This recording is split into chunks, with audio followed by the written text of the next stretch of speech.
যুদ্ধবিরতির পরও থেমে নেই নিরীহ গাজাবাসীর ওপর নেতানিয়াহু বাহিনীর আগ্রাসন। স্থানীয় সময় রোববার গাজায় কয়েকজন ফিলিস্তিনিকে গুলি করে হত্যা করে ইসরায়েলি সেনারা। একই সঙ্গে ফিলিস্তিনের পশ্চিম তীরে অভিযান আরও জোরদার করেছে তেল আবিব।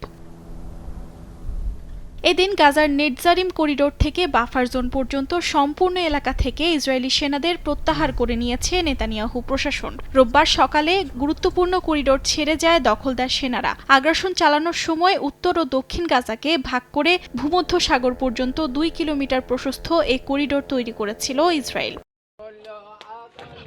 সেনা প্রত্যাহারের মধ্য দিয়ে ইসরায়েলের গাজা দখল মিশনের ব্যর্থতার তালিকায় আরও একটি সংখ্যা বাড়ল বলে দাবি করেছে হামাস। যুদ্ধবিরতি চুক্তির অধীনে মানবিক সহায়তা বাধাগ্রস্ত করছে নেতানিয়াহু বাহিনী বলেও দাবি করেছে সংগঠনটি। হামাসের মুখপাত্র আবদেল লতিফ আল কানুয়া এক বিবৃতিতে বলেন, গাজায় তাঁবুসহ জ্বালানি ও ভারী যন্ত্রপাতি প্রবেশে বাধা সৃষ্টি করছে ইসরায়েলি বাহিনী। যুদ্ধবিরতি চুক্তি মেনে চলতে ইসরায়েলের ওপর চাপ প্রয়োগের আহ্বান জানান তিনি।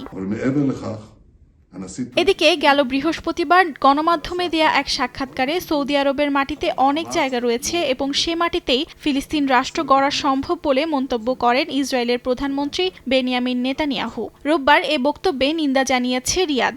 সৌদি আরবের পররাষ্ট্র মন্ত্রণালয় এক বিবৃতিতে এ প্রস্তাব সরাসরি প্রত্যাখ্যান করেছে। নেতানিয়াহুর এ মন্তব্যের নিন্দা জানিয়েছে মিশর ও জর্ডান। এ ধারণাকে সৌদি আরবের সার্বভৌমত্বের ওপর সরাসরি লঙ্ঘন বলে মন্তব্য করেছে কায়রো। ফিলিস্তিনিদের বাস্তুচ্যুত করার পরিকল্পনার বিরুদ্ধে সৌদি আরবের অবস্থান এবং ফিলিস্তিনি আন্দোলনের প্রতি তাদের অব্যাহত সমর্থনের জন্য সৌদি সরকারের প্রতি কৃতজ্ঞতা প্রকাশ করেছে হামাস।